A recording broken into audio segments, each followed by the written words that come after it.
Bueno, para los que recién se unieron, bueno, ahora empezamos a trabajar con el práctico número 11.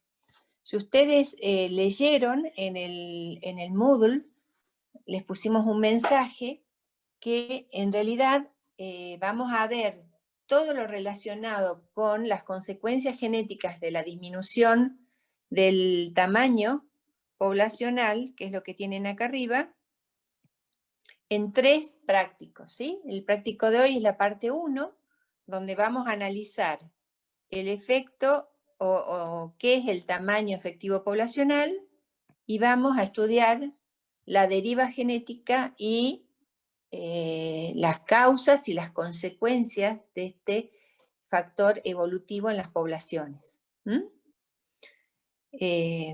Bueno, o sea que los próximos 2 prácticos los vamos a subir en la misma sección en el Moodle de consecuencias genéticas de la disminución del tamaño poblacional. Bueno, entonces vamos, en la clase de hoy, ¿tienen el práctico todos a mano? Sí, profe. Perfecto.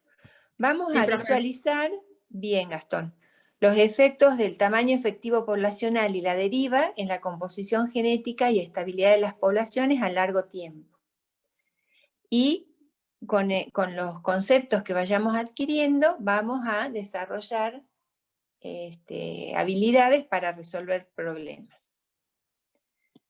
¿Por qué es tan importante? Fíjense, nosotros analizamos hasta ahora lo que decíamos que llamábamos la estructura genética de las poblaciones, ¿sí? ¿Se acuerdan que decíamos que veíamos la foto? Es decir, nosotros vamos al campo, tomamos los datos, a partir de esos datos sacamos las frecuencias génicas, y a partir de las frecuencias génicas sacamos las genotípicas, y con estos 2 parámetros podemos describir la estructura para un locus de esa población.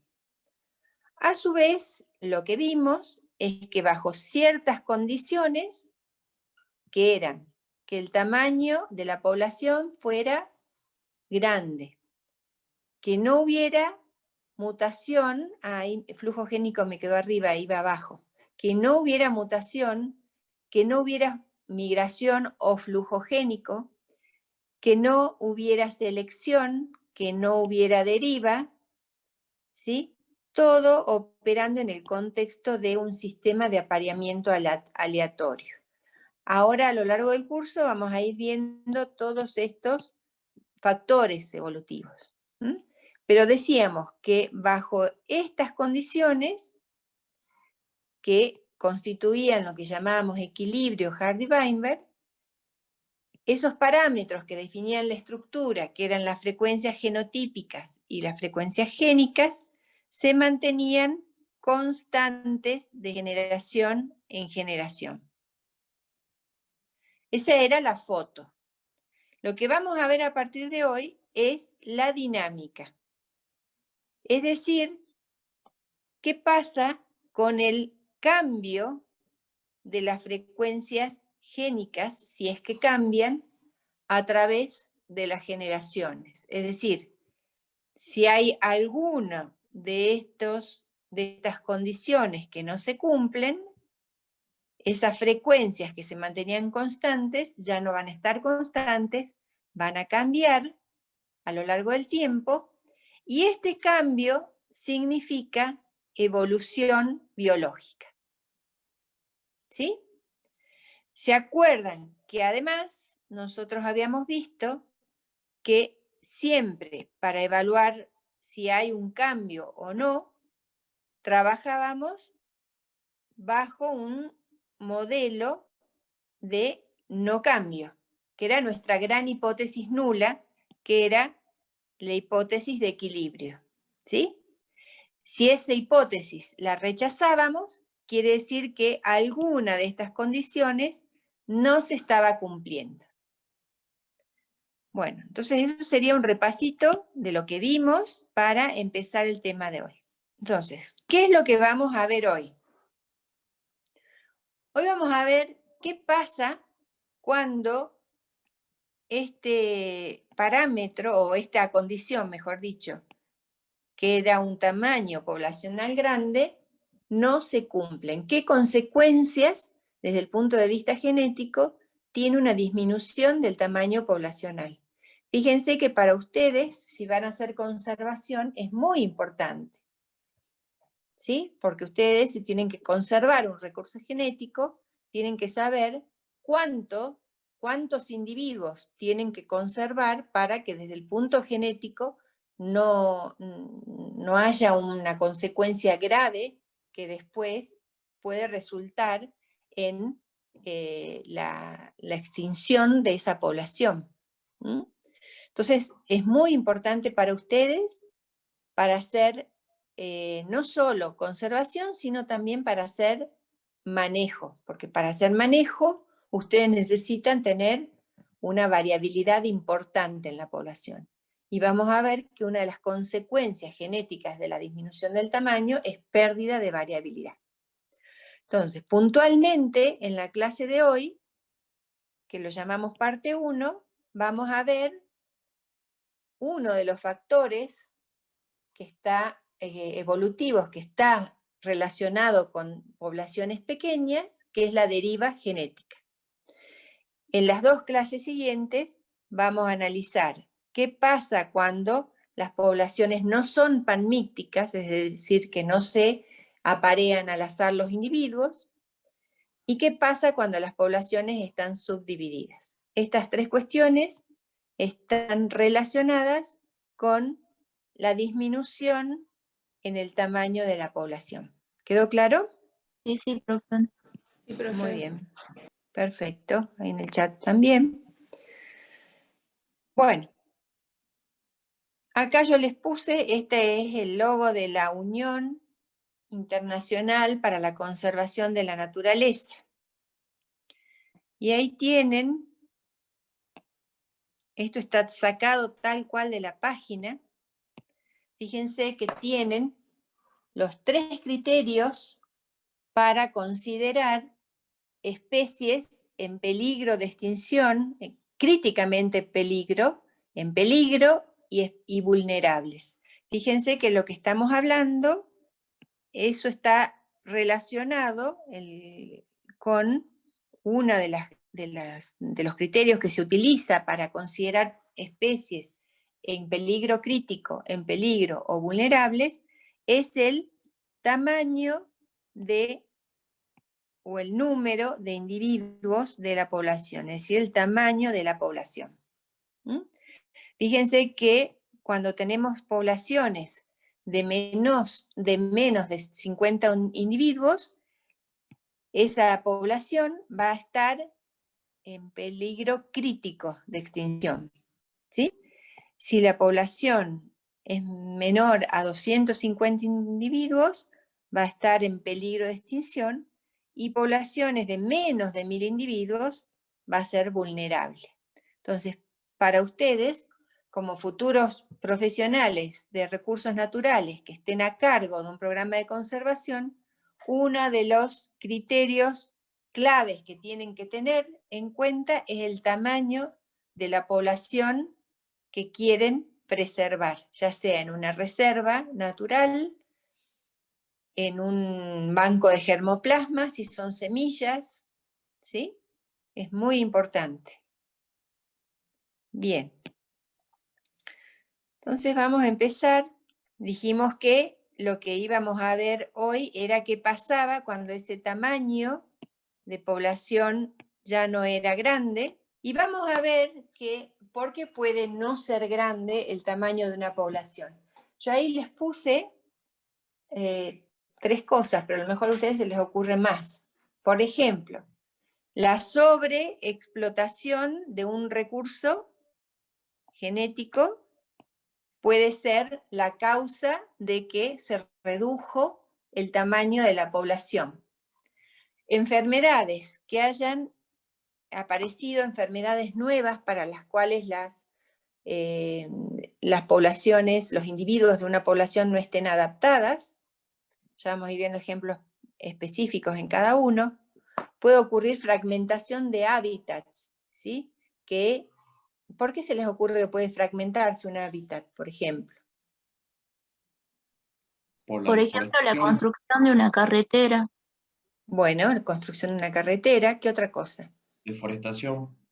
La deforestación, bien. Desmontes, dice Agustina, bien. ¿Sí? Digamos, se hizo una represa y también poblaciones que estaban río arriba quedan separadas de las que están río abajo. ¿Mm? Bien, hay muchas causas por las cuales a lo largo de la historia la población puede reducirse. Yo les puse acá un ejemplo en particular, la sobreexplotación, ¿sí? El bisonte americano, alguna vez en las praderas de Estados Unidos se contaban de 30 a 40 millones de individuos. Y por la caza de estos animales, esa población se redujo a 5.000. Acá tienen, miren, esto no sé si llegan a ver, este sería el bisonte, lo ubican. Y esto Sí. que ven acá como una montaña, es una fotografía, y ahí les puse que son cráneos de bisontes americanos cazados en la década de 1870. Entonces, para que dimensionen cómo se redujo drásticamente la población de bisontes. Y la clase de hoy vamos a ver que aunque después de esa población se recupere el número, la consecuencia genética de esa reducción tan importante no se recupera más. Entonces no es que solo recuperando el número ya volvemos a foja cero, digamos, sino que esta reducción drástica en el número tiene una consecuencia genética que no se puede volver marcha atrás. Bueno, eso sería un ejemplo concreto de sobreexplotación. Hoy en día hay un montón incluso de especies forestales que se sobreexplotan, ¿sí? Especies animales también que se sobreexplotan. Con respecto a enfermedades, por ejemplo, este trabajito que es del 2000 informó de poblaciones de especies de ranas que fueron reducidas drásticamente por la presencia de un hongo que antes no estaba en el lugar, ¿sí? Entonces ahí les muestro, fíjense que hasta un 30% les dice ahí, de especies de anfibio están hoy en peligro. Y las causas seguramente es, por un lado, la degradación del hábitat, es decir, se redujo los espacios que tenían naturales para habitar, la introducción de especies que no son autóctonas también es un grave problema porque pueden o competir por alimentos o ser predados por estas especies y reducir el número de individuos. También otros problemas que puede producir esa reducción en el tamaño de la población puede ser la caza o efectos en el cambio climático. Este que tienen acá es una rana que tiene un hongo que provoca esta enfermedad que se llama Chytridiomycosis, y la expansión descontrolada, digamos, de ese hongo provocó una mortandad de esta especie a tal punto de reducir su tamaño que desde el punto de vista genético era muy grave. Y como dijeron ustedes ahí, la fragmentación del hábitat va a producir subdivisión de poblaciones y antes poblaciones que eran muy pequeñas quedan aisladas. Y cada subpoblación tiene un número pequeñito. Fíjense, acá les busqué un trabajito. Ahí lo tienen, si lo quieren ver, está disponible. Es del año 2000, ¿sí? Es de una especie de pájaro carpintero en Estados Unidos, en el norte de Carolina, en Carolina del Norte. Y fíjense que aquí les habla del impacto de la fragmentación en este pajarito que está en peligro, ¿sí?, de extinción, por fragmentación. Fíjense que todos los puntitos son sitios en donde se encontró este pajarito, y en algún momento sitios que eran grandes poblaciones quedaron fragmentadas. Y, por ejemplo, fíjense acá, quedaron poblaciones de tamaño muy reducido. Incluso tienen, miren, poblaciones en las que se censaron de 11 a 20 individuos. Entonces se redujo drásticamente el tamaño de la población. Bueno, entonces hoy vamos a ver qué consecuencias tiene esta reducción del tamaño. Entonces, primero vamos a ir viendo cosas teóricas y resolviendo la guía. Entonces yo les puse ahí que es muy importante conocer el tamaño efectivo de la población. Y vamos a ver que no es lo mismo cuando ustedes van a censar. ¿Qué hacen cuando van a censar? Por ejemplo, no sé, alguna especie, quebracho colorado al chaco salteño.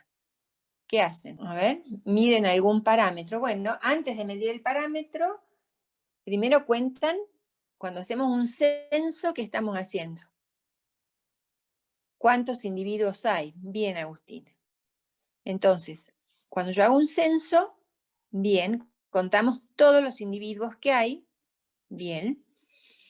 Sin embargo, bueno, y eso es lo que tienen acá, que contar el número de individuos es muy importante, porque el tamaño efectivo de la población, que ya vamos a ver que no es lo mismo que el tamaño censal, es clave para dos cuestiones. Por un lado, hacer conservación, y por otro lado, hacer manejo de un recurso genético. ¿Sí? Entonces vamos a definir primero qué es esto que llamamos tamaño efectivo poblacional. Porque dijimos que cuanto más pequeña sea la población, el costo genético de las poblaciones pequeñas es muy alto. ¿Sí? Ya habíamos dicho que cuando las poblaciones eran grandes, los factores que pueden actuar sobre esas poblaciones para sacarlas del equilibrio eran la mutación, la selección y el flujo génico.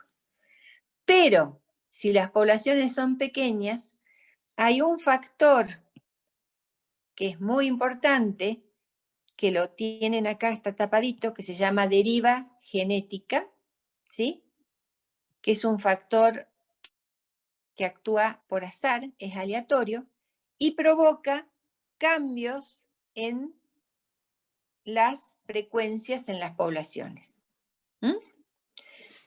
Entonces, hoy nos vamos a encargar de este parámetro, o este factor, mejor dicho, que lo vamos a completar acá, que se llama deriva genética. Que este factor actúa entonces en poblaciones pequeñas. Entonces, ¿quién puede leer la primera actividad que tienen en la guía? Yo, profe. Bueno, Muchas veces podemos preguntarnos cuán pequeña tiene que ser una población para considerarse amenazada. Determinar el número de individuos que tiene que tener una población a fin de lograr una sostenibilidad a largo plazo es complejo. Define el concepto de tamaño censal y tamaño efectivo poblacional. bien. Entonces, recién hablamos sin querer del tamaño censal, cuando ustedes dijeron que iban y contaban en el campo los individuos de una población, ¿sí? Cuando yo cuento todos los individuos de la población, estoy haciendo un censo, y ese censo me dice, o se denomina el N censal o tamaño censal.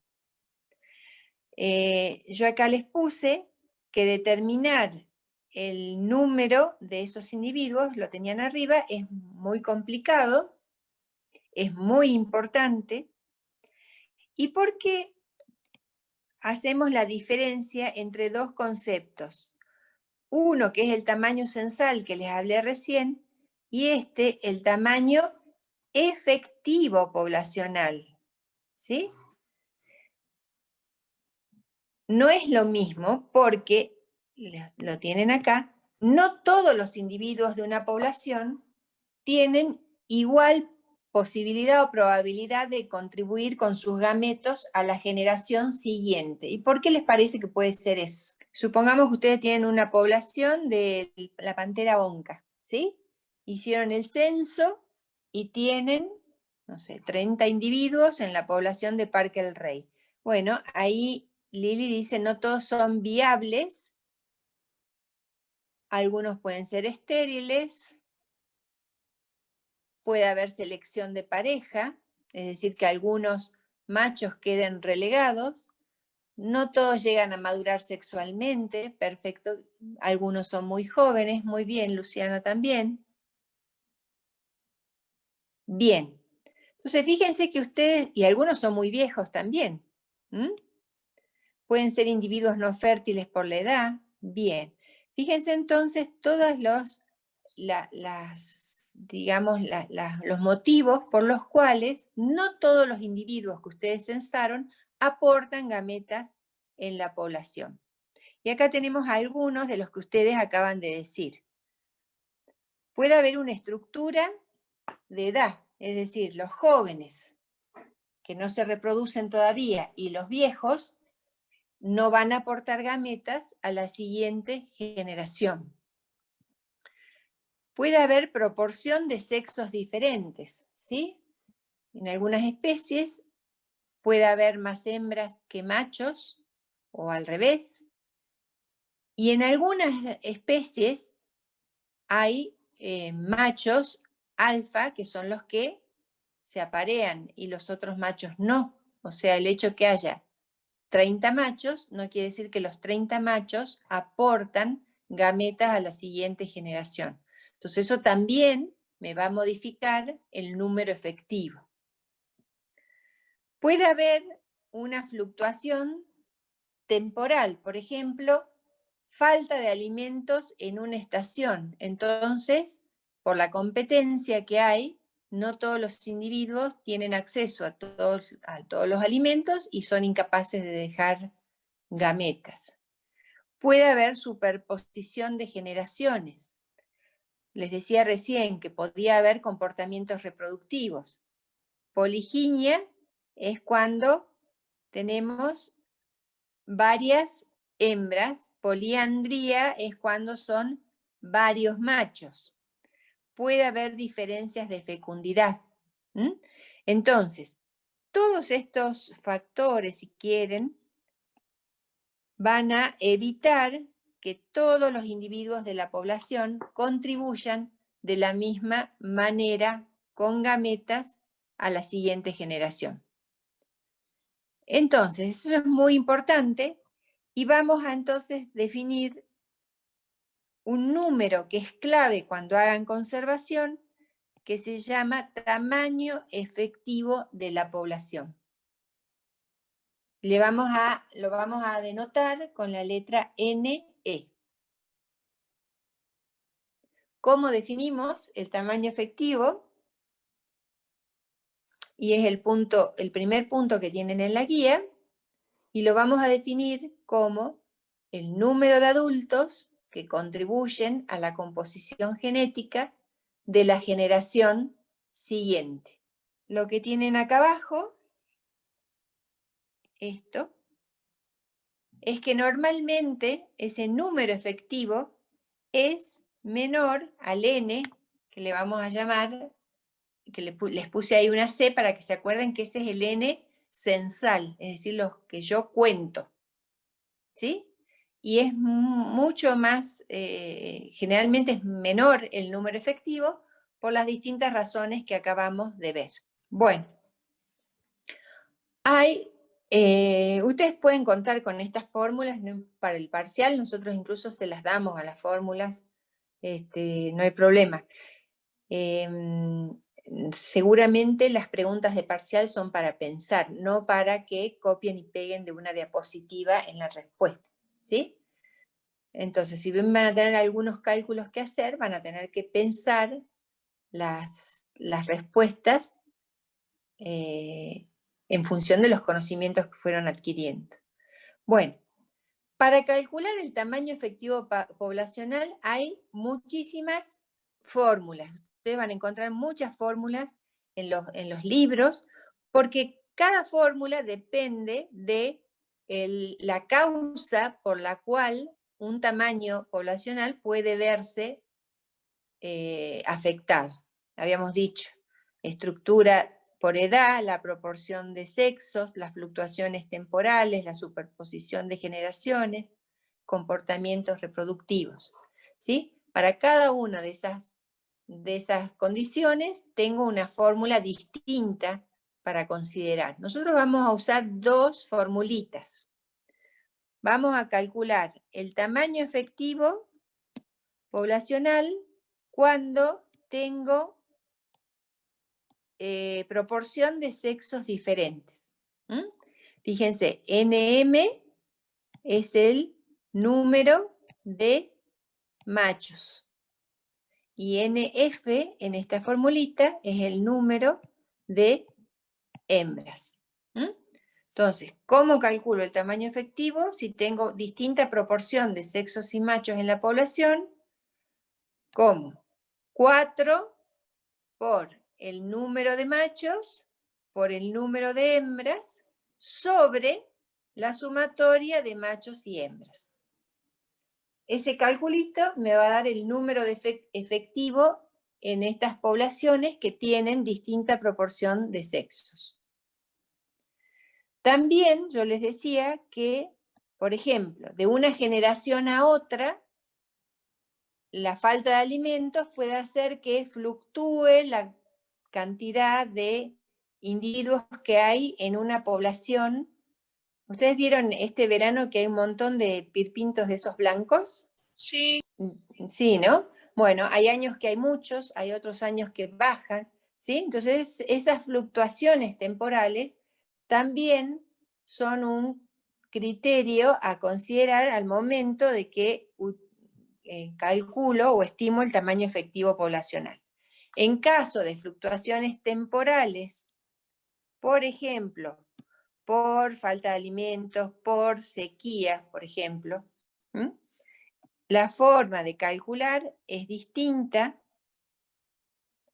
T es el número de generaciones que estoy teniendo en cuenta y el NEI es el número de individuos en cada generación. Ahora vamos a hacer un ejercicio en cada caso. Bien. Vamos a trabajar entonces con el ejercicio que sigue. ¿Quién puede leerlo? Biólogos conservacionistas estudian en la naturaleza una población amenazada de gorilas de tierras bajas. Los biólogos cuentan 15 gorilas, pero observan que la población consta de 2 harenes, cada uno dominado por un macho distinto. Un harén tiene 8 hembras y el otro 5. ¿Cuál es el tamaño efectivo poblacional de la población de gorilas? Bien. Entonces, fíjense, este es un caso de, digamos, que se ha estudiado, en donde se está, supongamos que son biólogos conservacionistas, o sea, lo que yo supongo es que ellos quieren conservar, están trabajando para conservar una población amenazada de gorilas. Entonces contaron 15 gorilas, pero observaron 2 harenes, cada uno dominado por un macho distinto. Un harén tiene 8 hembras y el otro tiene 5 hembras. Entonces, si nosotros calculáramos el tamaño censal de esta población, ¿cuántos gorilas habría? ¿Cuántos individuos? 15. Bien, Lili. Bien, bien ahí, Lina. Bien, Nair. Entonces, tendríamos 15 individuos, ¿sí? Y yo podría decir, bueno, tengo 15 individuos que los estoy preservando en esta reserva, supongamos. Pero veamos si realmente los 15 individuos están aportando gametas para la siguiente generación. Fíjense que acá hay dos cosas. Por un lado hay ¿se acuerdan que decíamos? Distinto número de machos y hembras. Y por otro lado hay harenes con un macho que domina. Solo vamos a tener en cuenta para calcular ese, son pocos machos y muchas hembras. Y además, de los pocos machos, solo uno domina. ¿Sí? Pero a los fines de que entiendan el concepto, solo vamos a calcular el número efectivo teniendo en cuenta que hay distintos números de machos y hembras. Entonces, les pongo acá la formulita y ustedes lo van a calcular. Acuérdense que en ese caso, el número efectivo se calculaba como 4 por el número de machos por el número de hembras sobre el número de machos más el número de hembras. Lo van a calcular y me van a decir cuánto les da. 6,9. Bien, Matías. Bueno, 6,93. Vamos a ver. Entonces, fíjense lo importante. Ustedes, si fueran esos biólogos conservacionistas y se hubieran quedado con el número censal, que era 15, fíjense cuánto menor es el número efectivo poblacional.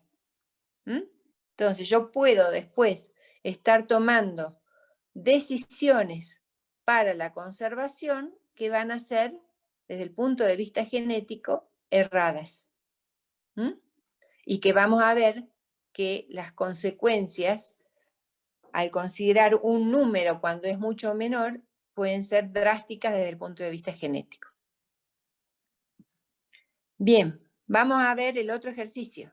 Un biólogo naturalista estudió 4 generaciones de una población de raros chacales etíopes. Cuando comenzó el estudio, había 47 chacales en la población y trabajando con un locus codominante pudieron determinar que la frecuencia de individuos heterocigotas fue de 0,55.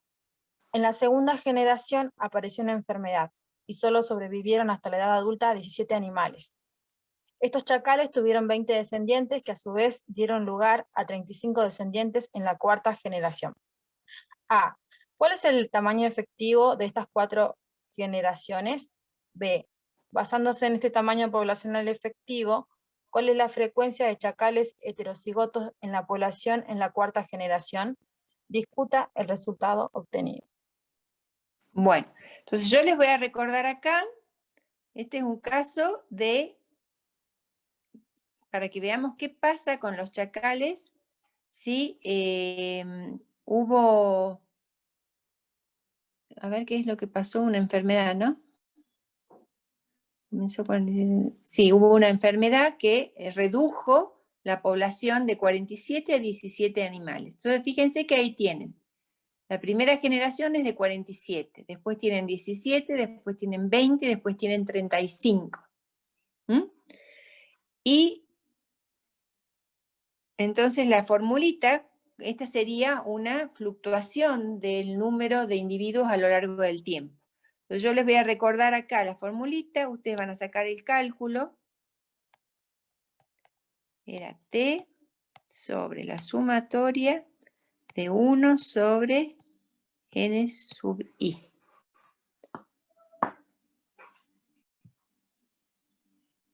Acuérdense que T era el número de generaciones y N era el número de individuos en cada generación.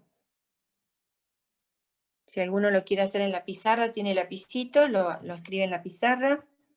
Y si no, cada uno lo calcula en su cuaderno y me dicen cuánto les da. Bueno, ahí a Lili le da 25,209 individuos. Bien. Entonces este sería el número efectivo de chacales. ¿A todos les dio así? ¿Cómo hizo para sacar ese número? Dijimos que T era el número de generaciones. ¿Cuántas generaciones tengo acá? 4. 4. Bien. ¿Sí? Sobre la sumatoria de 1 sobre NI. Bien, a Matías le dio igual. Entonces, en la primera generación, ¿cuántos chacales tenía? 47. Bien, 47. Más 1. En la segunda generación tenía 17. ¿Sí? 17. 47. En la otra generación tenía 20. ¿Está? Y en la última, 35. Entonces, de esa forma sacamos el número efectivo de 25,20 o 21. Quiere decir que esos son los individuos que realmente aportan, bien, a Isabel también le da igual, a la siguiente generación. Y veamos que un parámetro, nosotros ya vimos que un parámetro súper importante era H. ¿Qué era H? La heterocigosis. Y ese parámetro, Y ese parámetro de heterocigosis, ¿por qué era muy valioso a nivel poblacional? ¿Qué me da una idea de qué? Porque Bien, Lili. determinado. Bien, exactamente. Era uno de los parámetros más importantes que me permitía ver, bien Nancy, la idea de variabilidad genética en las poblaciones. Entonces, con esta formulita que tienen ustedes acá, fíjense que HT es la heterocigosis después de T generaciones. ¿Sí? Entonces, si ustedes despejan, fíjense que acá tienen H0 es la heterocigosis inicial, que se las da como dato, es 0,55. H0 es 0,55. Entonces veamos qué pasa con la heterocigosis después de 4 generaciones en las que hubo una reducción muy grande de la primera a la segunda generación, si bien después se recuperó un poco la población. Calcúlenla y díganme cuánto es H después de 4 generaciones. A ver, acá Matías le da 0,507. 76. Entonces, ¿qué pasó con la heterocigosis en el tiempo? Después de que ocurrió una drástica reducción, disminuyó. ¿Sí? Entonces, una heterocigosis, bien Lili, una heterocigosis menor que va reduciéndose o que disminuyó, ¿cómo la hace, digamos, cómo es el potencial evolutivo de una población cuando se reduce la variabilidad genética? A medida que vamos reduciendo,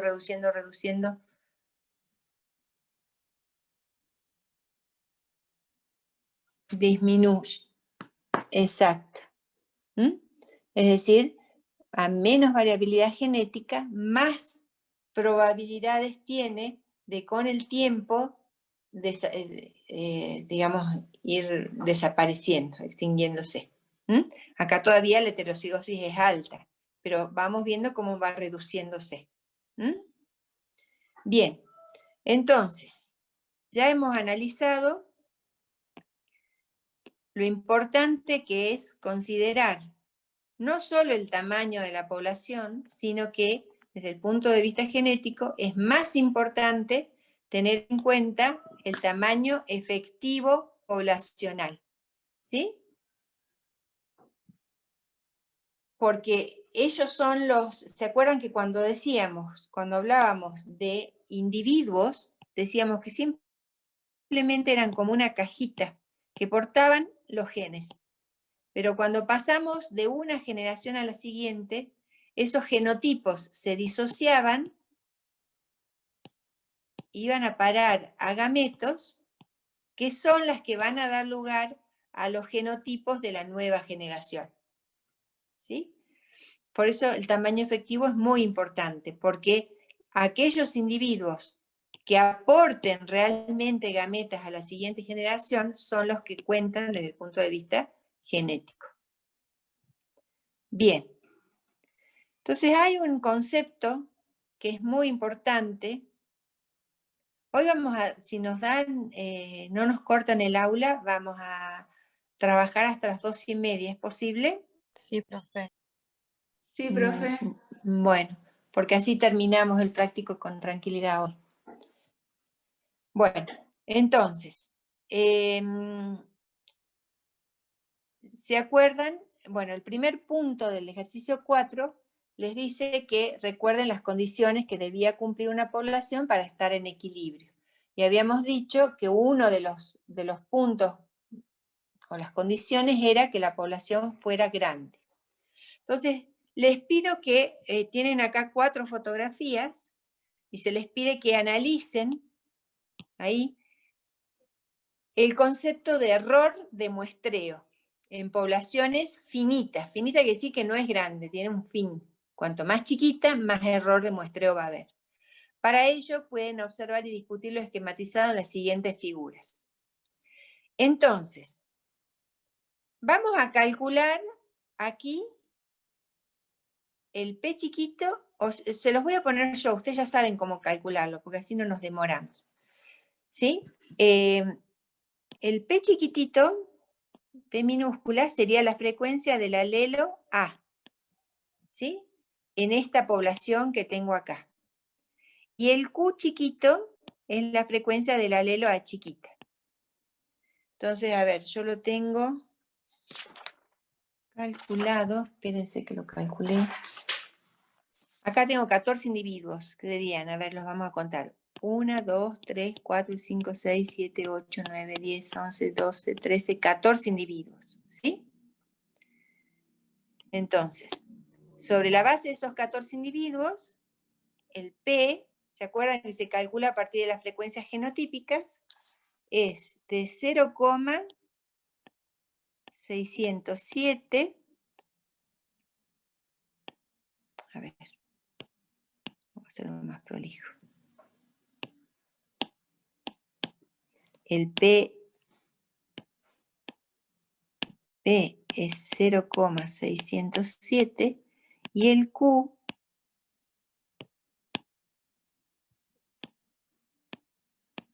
es 0,393. Cuando nos referimos a error de muestreo, pensemos acá. Las gametas que pasan, por ejemplo, este es un continente o digamos un sector de la Tierra que por un desvío de un cauce quedó una isla formada acá. Entonces estos individuos quedaron separados del resto de la población. Ahora, esos individuos quedaron separados por azar y son representativos de la población total. No, bien, no. Si yo calculo el P y el Q en esta población fundadora, yo voy a ver que el P ahora es 0,33 y el Q es 0,664. ¿Cuándo hubieran sido representativos estos nuevos individuos? Si las frecuencias de la población original se mantuvieran, fueran las mismas que las de la población fundadora. En ese caso diría, bueno, la población fundadora es representativa de esta población original. Entonces, a eso nos referimos cuando hablamos de error de muestreo. Perfecto. Bueno, fíjense acá, a modo de caricatura, pero es lo mismo. Aquí en este dibujito tenemos una población de insectos. Lo que yo les quiero decir con esto es que este proceso que ocurre aquí es puro azar, es decir, acá pisotearon a unos individuos y ahora esta nueva población que va a dar o va a generar o va a producir las gametas para la siguiente generación ya no es representante de esta población original. Lo mismo pasa acá. Pongamos que todas estas bolitas amarillas y azules, son individuos, ¿sí? Si yo tomo, dejo caer algunas bolitas o algunos individuos y a partir de ellos recupero el tamaño de la población, estos individuos que vinieron acá, ahí ocurrió un error de muestreo porque no son representativos de todo lo que yo tenía acá. ¿Mm? Entonces se entendió lo que es error de muestreo y seguimos. Este es el ejercicio 6, ¿sí? Ahí tienen, en el ejercicio 6, lo voy a leer yo, tienen una población de tamaño finito. Perderá la estabilidad 5. Ah, 5 es. Yo tengo 6. Yo creo que en la guía del año pasado era 5. A ver. Ah, no, la del año pasado era 6, en esta es 5. Tenés razón. 5, sí, gracias. Entonces, en una población de tamaño finito, se perderá la estabilidad que caracteriza el modelo de Hardy-Weinberg. Habrá modificaciones en las frecuencias génicas. En otras palabras, evolución. Este modelo, que solo difiere de Hardy-Weinberg en el tamaño finito de la población, se conoce como el modelo de Fisher y Wright, que es el que tienen acá. ¿Sí? Entonces, en este modelo, lo que se modifica es el tamaño de la población, que ya no es grande. Es un tamaño finito. ¿Mm? Bien. Entonces, vamos a ver el ejercicio. Les dice ahí que las siguientes figuras ilustran el cambio de las frecuencias génicas en distintas poblaciones. Entonces, si ustedes miran acá tienen representado en el eje de las X, tienen representado las generaciones. Y en el eje de las Y, tienen representado las frecuencias alélicas. Ay, disculpe. Las frecuencias alélicas. Por ejemplo, P chiquita. Entonces, vamos a ver, ¿qué habíamos dicho recién? Que cuando hay un tamaño poblacional pequeñito, acá lo que estamos viendo es el 2n, n sería el número de individuos, 2n sería el número de gametos. ¿Sí? Fíjense que acá tengo 9 individuos, o sea 18 gametos en total, y en este otro tengo 100 individuos. Entonces vamos a seguir con amarillo una población. Cada una de estas rayas que ven aquí, cada una de estas rayas, esta, son poblaciones diferentes a las que por simulación se ve cómo podrían variar las frecuencias alélicas. Todas empiezan del mismo valor, de 0,5, es decir, cada una de estas poblaciones empezó con un P chiquito de 0,5. ¿Qué ven ustedes en las distintas poblaciones? ¿Qué pasa con esa frecuencia de P chiquita a lo largo de las generaciones?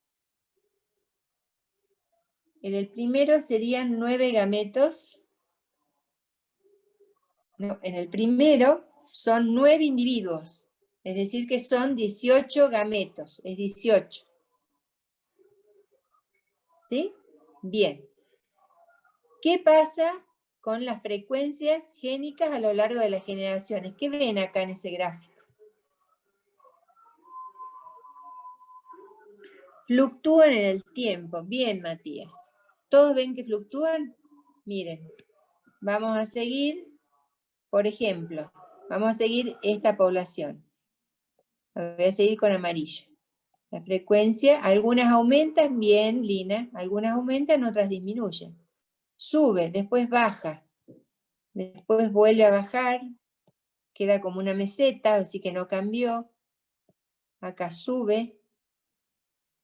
Sube, sube, sube, sube, sube, sube, sube. ¿Mm? Bien. En ninguna es igual, dice Gastón. Perfecta. ¿Mm? Entonces vos fíjense que en cada población el comportamiento de las frecuencias alélicas, y Lili dice que en algunos casos es muy marcada ese cambio. Incluso, miren, les voy a marcar acá hay una, en donde hace así, y cae, ¿y a cuánto llega ahí el valor de la frecuencia alélica? A 0. Quiere decir que ese alelo se perdió en esa población. ¿Mm? En cambio, en este otro que tenemos acá, lo vamos a hacer con azul. Este otro, lo vamos a hacer al revés para no perderlo. Bueno, no sé si es exactamente así. ¿Mm? ¿Qué pasó acá? ¿Cuánto llegó? A 1. Quiere decir que el otro alelo es el que se perdió. ¿Mm? El que está representado por la frecuencia Q. Entonces, de todo lo que me dijeron en el chat, lo que podemos ver acá, que cuando el n es muy pequeño, son 9 individuos, se van a dar fluctuaciones muy drásticas a lo largo del tiempo, erráticas, me dijeron, en algunos sube, en otros baja, en algún momento se mantiene, ¿sí? Y a lo largo del tiempo, ¿a qué me llevan todos esos cambios? O a la pérdida de ese alelo, o a la fijación de ese alelo. ¿Mm? Fíjense que en el caso de al lado, en donde teníamos 50 individuos, ¿cómo son esos cambios? Más estables, es decir, exacto. Es decir, necesito más generaciones para llegar a esta situación de fijar o perder un alelo. Exacto. ¿Mm? Entonces, acá lo que podemos ver es, les pregunta, ¿están en equilibrio estas poblaciones? Ustedes dirían que sí o que no. ¿Y por qué? La de la derecha que sí. A ver, pensemos, Lili, ¿cuándo una población está en equilibrio? ¿Qué pasa con las frecuencias génicas a lo largo del tiempo? ¿Se mantienen constantes? Se mantienen constantes. ¿Acá están constantes? No, exacto. Entonces, una población en equilibrio, la frecuencia se mantendría en 0,5. Sería una raya. ¿Mm? Ninguna de estas poblaciones está en equilibrio. ¿Por qué? Porque no mantienen constante, claro, sus frecuencias. Ahora, les dice cómo son las fluctuaciones en cuanto a la magnitud y en cuanto al sentido en las distintas poblaciones. Entonces dijimos que los dos casos son erráticas, ¿sí?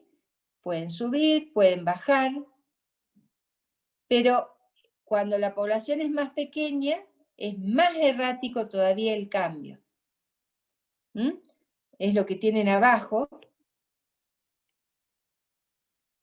Es decir, los cambios tienen mayor magnitud cuando el n es más pequeñito. ¿En qué caso son más marcadas las fluctuaciones en las frecuencias alélicas? Cuando el n es más pequeño. ¿Sí? Bueno, y ahí se los acabo de contestar. ¿Con qué parámetro poblacional asociaría el cambio? ¿Con qué parámetro? Con el n, exactamente. ¿Sí? Para ser estrictos, pongamos con el NE. ¿Mm? Bien. Y por último, les dice, pese a lo errático del comportamiento de las frecuencias del alelo, ¿continuará el proceso de cambio indefinidamente o bajo qué circunstancias se detiene? En esta población que yo les marqué acá, ¿puede seguir modificándose la frecuencia de ese alelo? Ya no, dice Matías.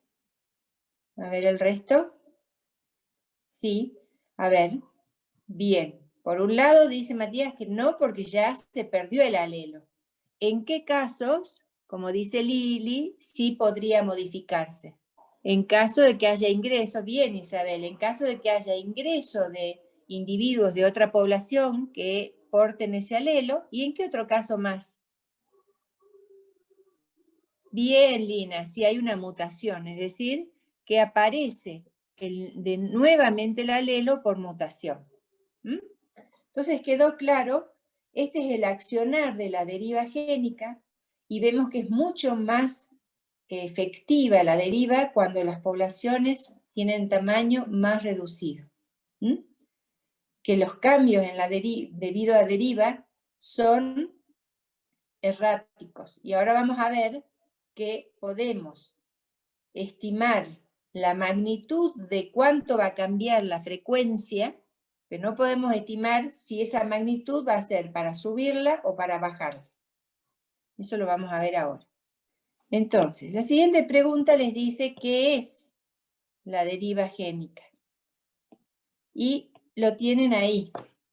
Entonces, la deriva génica, que es un factor evolutivo, ¿se acuerdan que cuando decíamos de las condiciones de equilibrio, una de las condiciones era que no tenía que actuar deriva génica? Entonces, ¿a qué nos referimos con deriva génica? Es la variación en las frecuencias génicas debidas al error de muestreo en poblaciones finitas. Y ahora vamos a ver un ejemplo concreto. Lo importante, que esto es para resaltar, es que los cambios ocasionados por deriva no necesariamente son adaptativos. Es decir, que no necesariamente aumenta la frecuencia de un alelo que es beneficioso para el individuo. Son al azar, ¿sí? Por eso a este proceso o a este factor se lo llama estocástico, quiere decir que es al azar. También lo van a conocer como dispersivo. Quiere decir que produce cambios en las frecuencias génicas que son solo predecibles en magnitud, pero no en sentido o en la dirección, como vamos a ver qué ocurre con la selección. En la selección natural, por ejemplo, siempre se favorece a aquellos individuos portadores de alelos que son beneficiosos, en la mayoría de los casos, ¿sí? Bien. Entonces, eso es deriva. Son cambios en las frecuencias génicas debidas a errores de muestreo. Ahora vamos a ver cómo sería el error de muestreo.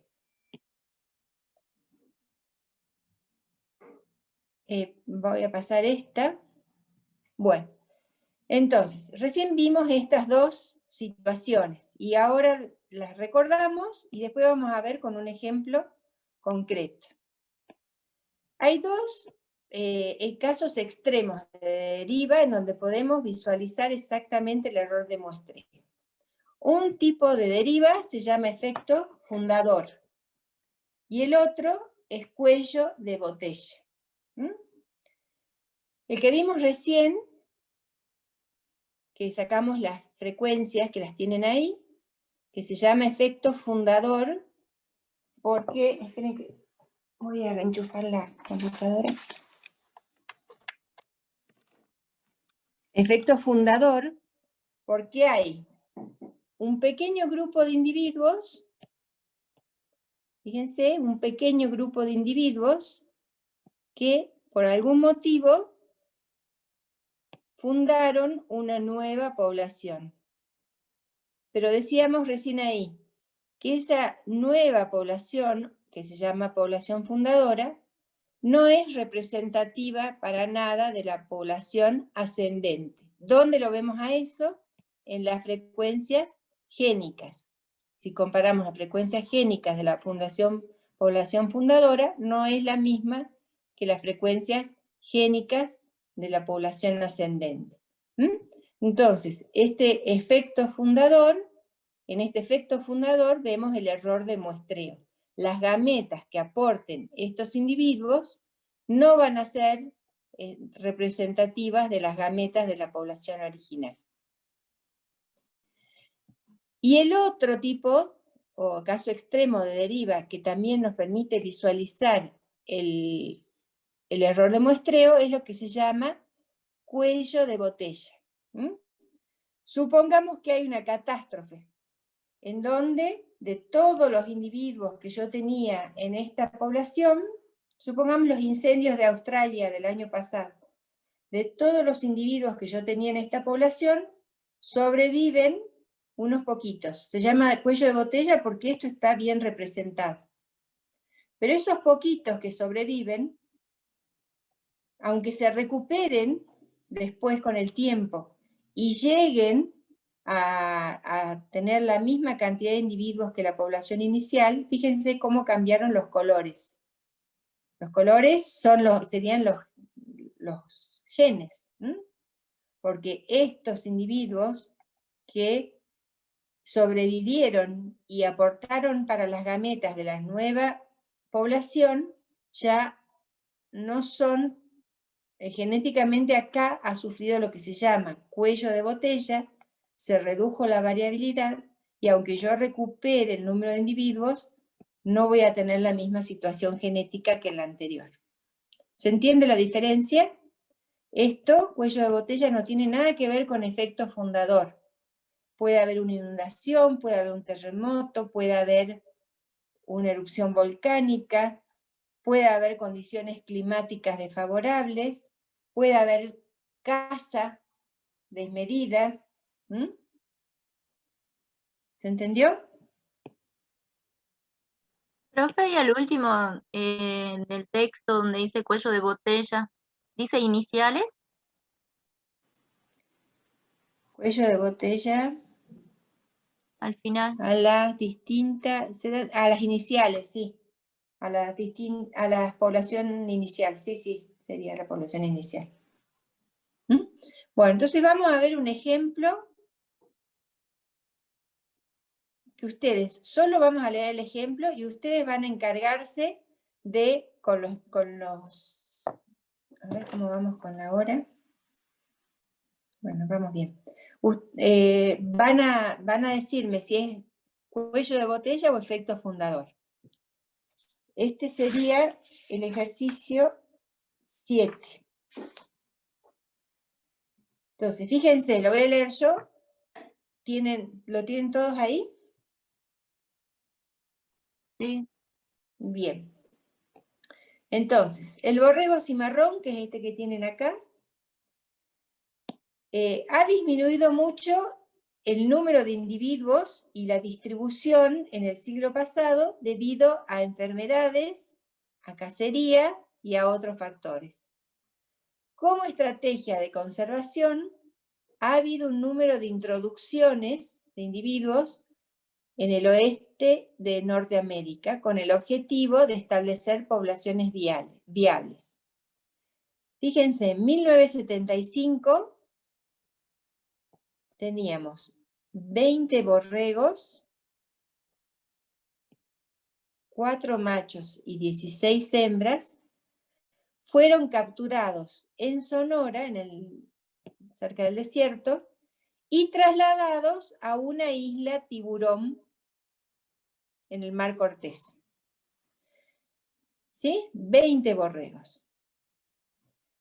Esta nueva población creció rápidamente y en 1999 se censaron 650 borregos en la isla.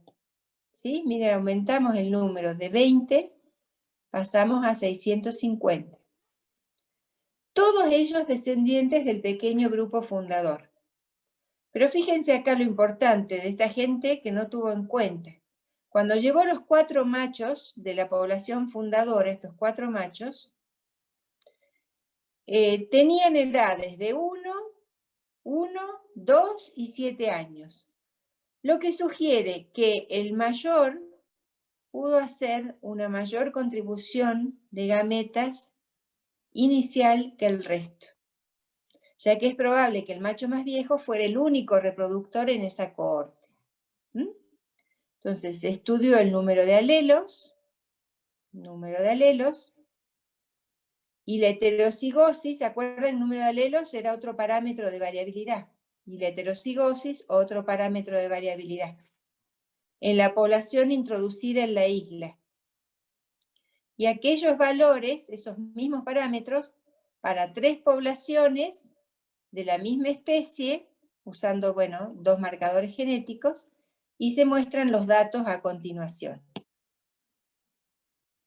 Entonces, ¿qué tipo de, digamos, por qué proceso, o cuál de los procesos que vimos recién de deriva extrema estaríamos visualizando acá? ¿Efecto fundador o cuello de botella? Efecto fundador. A ver, Mariana, cuello de botella. Acordate que efecto fundador es que cuando de un grupo de individuos sacás otros, un subgrupo, digamos, y fundás una nueva población. ¿Sí, Mariana? En cambio, cuello de botella es cuando esa población que vos tenés por algún motivo queda, digamos, los individuos que aportan a la siguiente generación, puede ser porque muchos murieron, no son representativos del anterior. Entonces, bien, este es cuello de botella. Perfecto. Entonces, lo primero que les pide acá es que indiquen a qué caso extremo de deriva corresponde el ejemplo. Bien. Efecto fundador porque se trasladaron perfectamente. Ese es el caso extremo de deriva que estamos viendo, ¿sí? Entonces, esto lo van a hacer ustedes como ejercicio. Van a calcular el tamaño efectivo de la población fundadora, porque fíjense que tienen un tamaño censal, un N censal, de ¿cuántos individuos eran? A ver si alguno tiene ahí a mano la de 20, ¿no? 20, sí, de 20. Pero sin embargo, un solo macho es el que aportó en esa fundación de la nueva población. Entonces, ustedes van a calcular el tamaño efectivo de esa población. ¿Bien? Como dato. Y acuérdense que la heterocigosis, cuando vimos hoy, si vamos para atrás, la heterocigosis depende del NE, ¿sí? ¿Cómo era la fórmula? Bueno, ahora no lo vamos a calcular, lo van a calcular ustedes después, así podemos avanzar. Se van, se fijan en la fórmula que les di y lo calculan, ¿sí? Bueno, y me van a decir si ese tamaño efectivo es mayor o menor. Ya sabemos por qué va a ser menor, porque solo un macho aportó gametas. Y lo que quiero que veamos acá es que, entonces, aquí ocurrió efecto fundador, ocurrió deriva por efecto fundador. ¿Sí? Lo que quiero que vean es que se comparó la heterocigosis con otras poblaciones que no sufrieron ese efecto fundador. Acuérdense que la heterocigosis es una medida de variabilidad. Si yo comparo esta heterocigosis con cualquiera de estas, la heterocigosis de cualquiera de estas poblaciones, o esta con cualquiera de estas, ¿qué puedo decir? Que la variabilidad es menor, exactamente. Entonces, aunque después les dice que se restauró el número de borregos, ustedes como conservacionistas o encargados de un programa de conservación tienen que tener cuidado, ¿sí? Porque fíjense que al haber un NE muy pequeñito, porque un solo macho fue el aportante de gametas, se redujo muchísimo la heterocigosis, y eso puede tener problemas serios. Bueno, lo mismo, homogamia. Bueno, ese tema lo vamos a ver la clase que viene, pero sí, en este caso también se dio homogamia. En realidad, más que homogamia, se dio consanguinidad, ¿sí? Es decir, que seguramente se han cruzado individuos emparentados, si es que esa era. Bueno, por ahora vamos a ver el efecto de deriva en sí sin tener en cuenta la consanguinidad. Bien, y después tienen el otro ejemplito, en donde lo van a leer ustedes, y ustedes después en la casa, ahí donde están, digamos, van a decirme qué caso extremo de deriva correspondería a este ejemplo, y van a pensar si podría un alelo haberse perdido en esta población de elefantes, incluso si el potencial de aumentar, si ese alelo tuviera el potencial de aumentar la eficacia biológica a largo plazo, o si un alelo que es perjudicial podría fijarse. Entonces, ese ejercicio se los dejo para que lo piensen y lo razonen ustedes. Alelo deleterio. El alelo deleterio es que provoca, sí, puede provocar una disminución en la eficacia biológica, en la capacidad de dejar descendencia. ¿Sí? Bueno. Perfecto. Esperen que quiero ver, creo que no tengo más diapositivas, tengo que subir alguna que me quedó. Voy a subir otras diapositivas que me faltan, y esta es muy a modo digamos, de reflexión. Algo que es importante para ustedes si se van a dedicar en algún momento a conservación o manejo de algún recurso genético, ¿sí?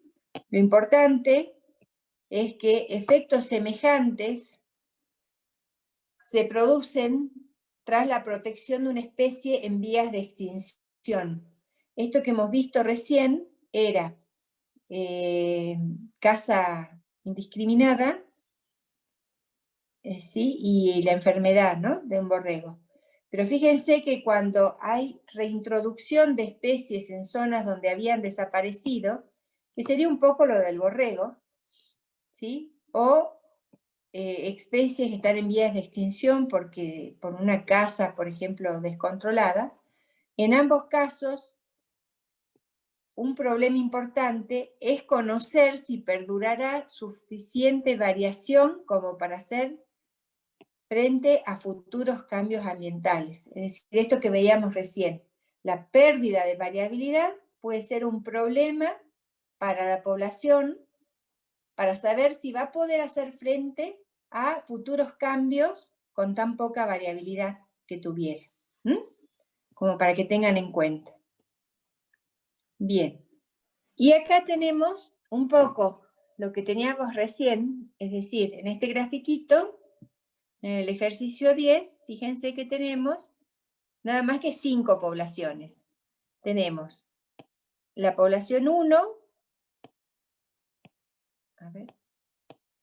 la población 1, la 2, la 3, la 4 y la 5. Dice, en base de la siguiente simulación, deduzca las consecuencias del proceso de deriva en relación a la composición genética de las distintas poblaciones, teniendo en cuenta que las 5 poblaciones comienzan con la misma frecuencia. Es decir, que acá tenemos graficadas en este eje X, tenemos graficadas las generaciones. Y en el eje Y tenemos graficadas cómo van cambiando las frecuencias génicas.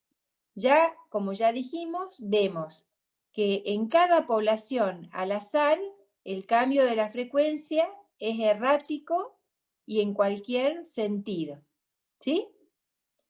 Pero pensemos qué ocurre dentro de cada población. Miremos solamente lo que ocurre en la población 1 y 5.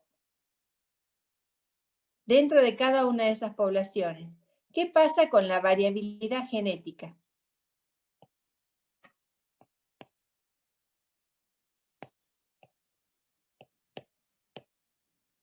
Bien, bien, Agustina. Entonces, dentro de cada población, la consecuencia de la deriva es que disminuye la variabilidad genética. Al punto que en la población 5 se perdió un alelo y en la población 1 se perdió otro alelo distinto. ¿Mm? Bien, y dice Agustina, se vuelven homocigotas en la población 1 y 5. Perfecto. Es decir, que ya no tengo heterocigosis, que es la que me mide variabilidad. Bien, y si yo ahora mirara entre poblaciones, ¿qué podría decir entre? Dentro de población disminuye la variabilidad genética, ¿sí? Esto que tengo acá. Y entre poblaciones, la población 1 se fija, bien. Así, a lo largo del tiempo, ¿se van diferenciando las poblaciones? Supongamos que todas partieron, exacto, todas partieron de una misma, pero se fundó una población 1 en una isla, la 2 en otra isla, la 3 en otra isla, la 4 en otra y la 5 en otra. Entonces, entre poblaciones, el efecto que tiene la deriva es divergencia genética entre poblaciones.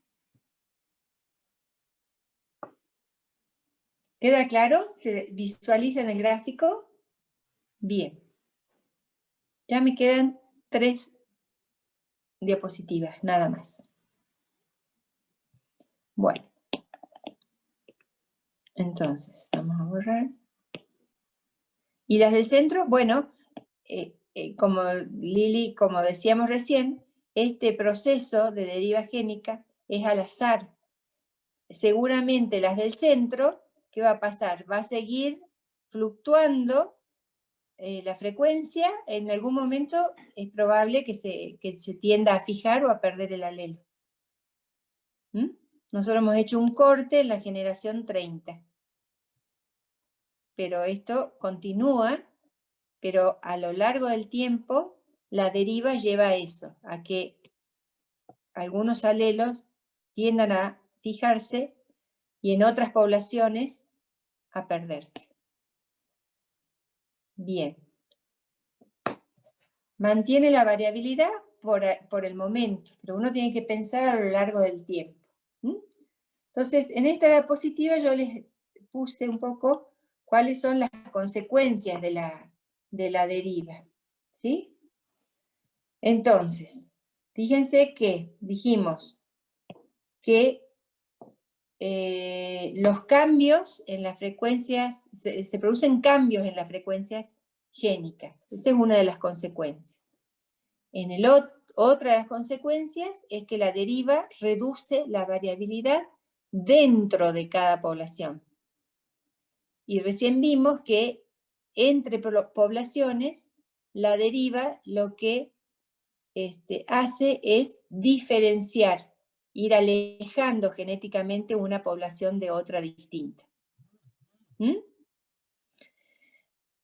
Dijimos que cambia las frecuencias génicas, y la primera diapositiva que pasamos de deriva fue esta, en donde decíamos que la deriva es un proceso estocástico.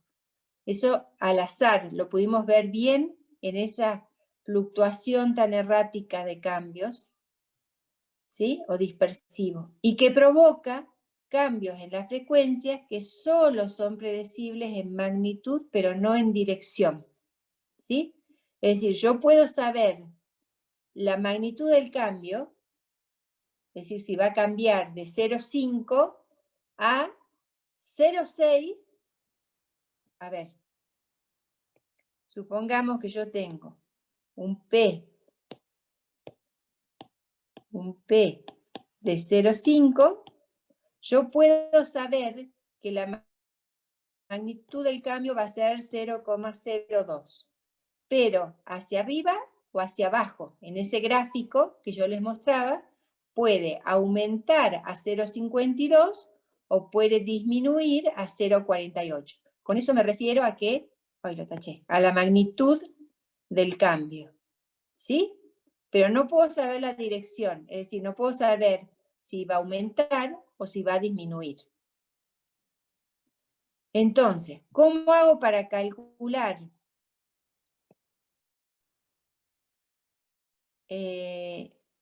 A ver, vamos a poner acá. ¿Cómo hago para calcular la magnitud del cambio?